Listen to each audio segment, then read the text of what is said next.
l'invité de la matinale. KTO Radio. L'invité de la matinale aujourd'hui, Monseigneur Antoine Héroard, archevêque de Dijon depuis 2022. Il est aussi vice-président de la Commission des épiscopats de l'Union européenne. Bonjour Monseigneur. Bonjour.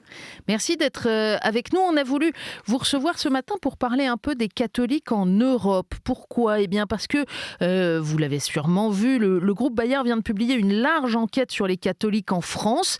Alors on s'est demandé comment c'était à l'échelle de notre continent. Bayard, ils font la distinction dans leur enquête en France entre les catholiques engagés, qui seraient plutôt demandeurs de prières, de rites, et puis des catholiques occasionnels, qui sont plutôt engagés dans l'action sociale au nom de leur foi, mais assez distants de l'Église et de la pratique religieuse.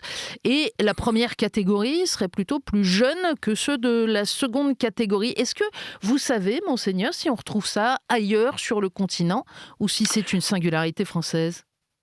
Alors pour l'instant, ça reste quand même un peu une singularité française, même s'il y a un peu un mouvement d'ensemble qui semble se dessiner. Mais au mois de mai dernier, même pas 2 semaines après l'élection du nouveau pape Léon XIV, la présidence de la Comessé, donc des évêques de l'Union européenne, nous avons été reçus par le pape. Et il nous a demandé un peu de parler de la situation de l'Église dans nos différents pays. Et donc moi je lui ai parlé de ce qui se passait un peu en France et puis de l'arrivée de catéchumènes quand même nombreux, de jeunes qui venaient frapper à la porte de l'église, de ce qui s'était passé le mercredi des Cendres, des choses comme ça.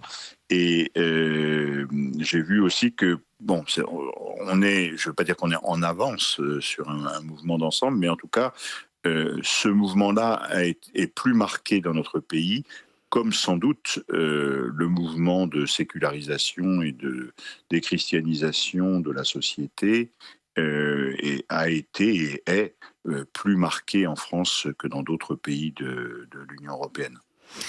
Oui, alors l'idée générale, c'est quand même que sur l'ensemble du vieux continent, les catholiques diminuent, de même qu'on a l'idée qu'ils augmentent nécessairement en Afrique et en Asie. Et pourtant, il y a eu une petite surprise dans les statistiques qu'a publié le Vatican, Monseigneur, en octobre dernier. C'est chaque année à l'occasion du dimanche des missions. Il y a ce rapport statistique qui donne un état des lieux de 2 ans avant, en fait. Donc c'est une photo de 2023, mais qui dit qu'en 2023, il y avait plus de catholiques en Europe qu'en 2022, 750 000 de plus. Comment est-ce qu'on explique ça ? Alors, je ne sais pas si on sait très bien l'expliquer. Ce qu'on peut dire, d'abord, ce qu'il faut bien se dire, c'est que les catholiques ne sont pas les seuls chrétiens dans l'Union européenne et que vous avez toute une frange de l'Est européen qui est plutôt orthodoxe et vous avez tout un ensemble de pays où la majorité des gens sont protestants.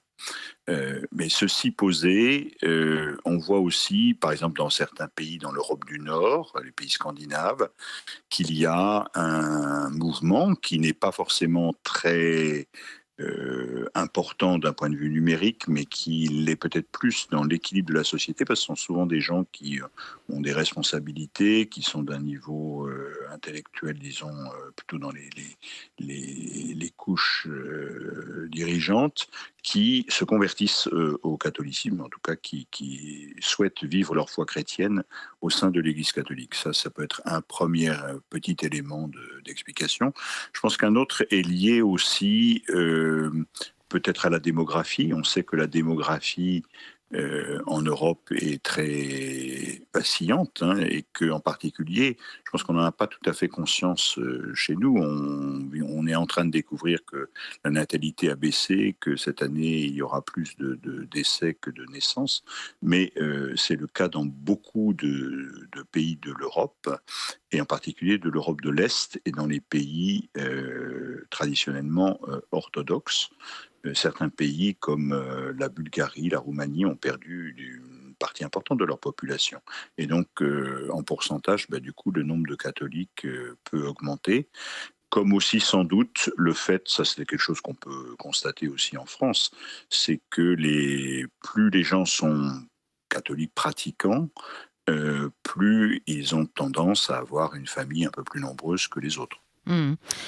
C'est intéressant, vous parliez de ces pays où le catholicisme est traditionnellement très minoritaire et où en même temps il y a une croissance des communautés catholiques. On pense à la Finlande, on peut penser aux Pays-Bas aussi, où il y a cette croissance.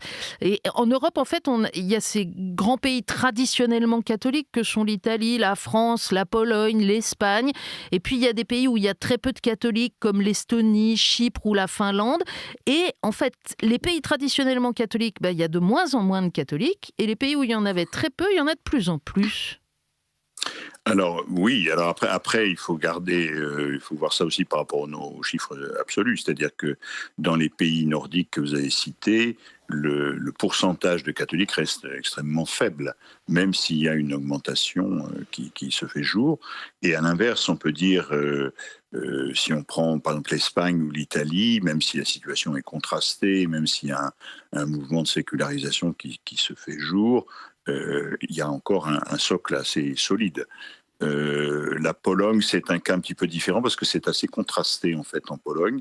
Ça dépend beaucoup des diocèses. Il y a 2 ans, je suis allé pour un colloque dans le diocèse de Cracovie, qui est l'ancien diocèse de Jean-Paul II, enfin du cardinal Wojtyła à l'époque, et qui était le berceau de la foi catholique en Pologne.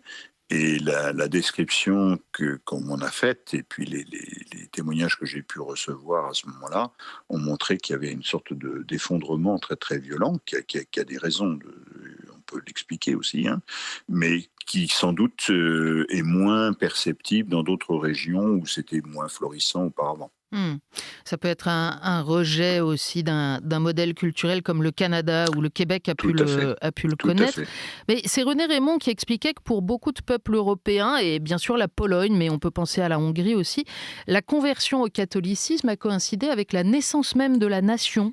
Et c'est indissolublement lié, l'identité nationale et l'identité religieuse dans tout le récit. Est-ce que ça reste déterminant pour les jeunes générations aujourd'hui ou est-ce que finalement tout ça est passé aux oubliettes de l'histoire ? Alors, c'est pas passé aux oubliés de l'histoire, mais c'est vrai que c'est moins prégnant que ça ne l'a été, parce qu'il y a aussi la perception que un pays ne peut pas aujourd'hui trouver sa place dans l'échelle du monde tout seul.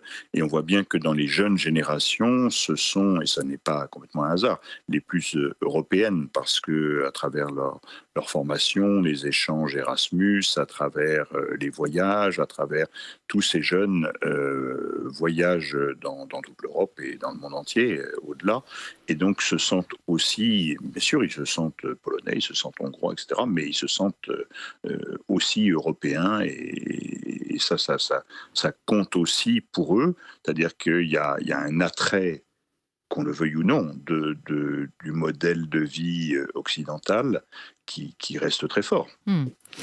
Il y a un point flagrant, en tout cas à l'ouest comme à l'est en Europe aujourd'hui, c'est la chute du monde religieux, en particulier la vie religieuse féminine. C'est une tendance qui s'observe depuis plusieurs années. Et ce monde religieux, il a aussi contribué à façonner l'histoire de l'Europe et l'Europe que nous connaissons, ce que rappelait Benoît XVI quand il était venu au Bernardin, avec ces moines qui ont fait l'Europe d'une certaine manière. Comment est-ce qu'on peut considérer ça ? Est-ce que ça vous inquiète ou est-ce que finalement la présence chrétienne s'incarne autrement désormais sur notre continent ?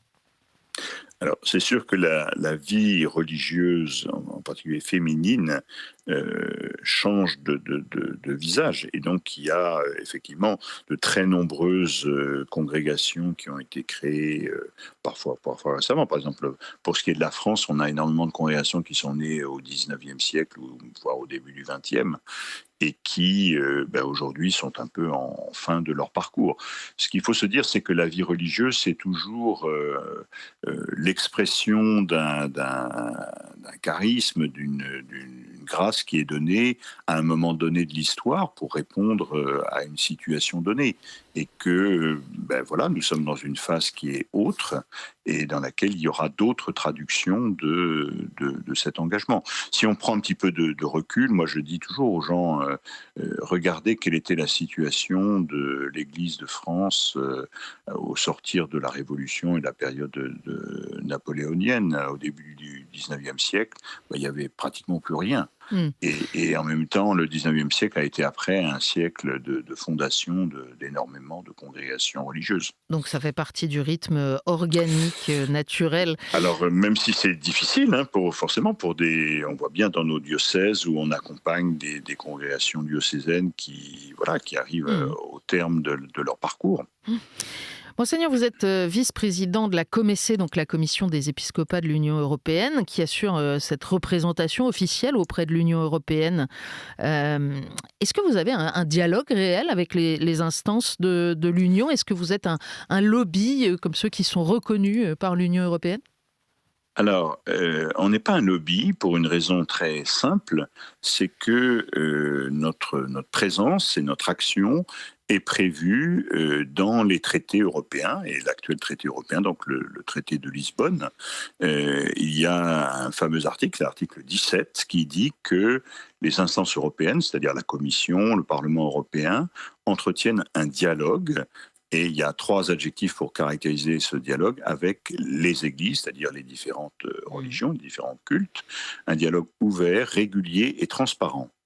Alors donc, ce dialogue, il a lieu à la fois avec la Commission, c'est-à-dire qu'il y a au moins une fois par an une sorte de sommet, si vous voulez, de rencontre un peu de haut niveau de responsables des différents cultes avec un vice-président de la commission. Actuellement, c'est M. Brunner qui est autrichien et où, alors ça dépend un peu du thème qui est choisi, mais où on s'exprime vraiment sur des enjeux de la construction européenne aujourd'hui et des questions qui se posent.